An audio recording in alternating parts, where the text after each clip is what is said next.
Kung gusto mo na siya ay matataranta sa kakaisip sa'yo, ay gawin itong ritual na ibabahagi ko sa inyo ngayon.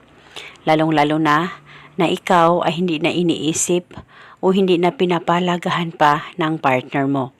Kaya ngayon, gawin itong ritual sa tama, gawin sa mabuti at hilingin ng buong puso.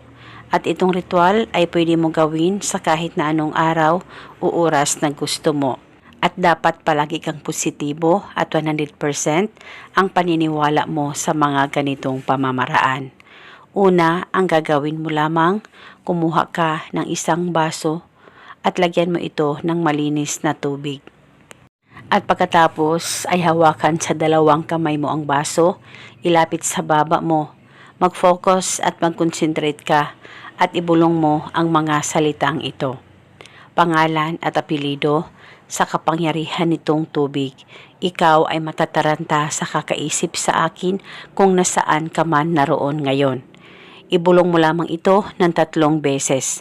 Pwede ka magdagdag ng hiling kung gusto mo, wala pong problema. At pagkatapos ay inumin nyo na po itong isang basong tubig at dapat ubusin nyo po ang pag-inom nito. At kinabukasan, ulitin mo ang paggawa nitong ritual sa kahit na anong oras na gusto mo. Basta gawin ito 1 beses sa isang araw. At depende po sa inyo kung hanggang kailan nyo po gustong gawin ang ritual na ito ay wala pong problema. At paniguradong matataranta siya sa kakaisip sa iyo at sa lahat ng oras pakakaisipin kanya. At isa itong paraan para magkaayos kayong dalawa ng partner mo. Basta magtiwala ka lang talaga.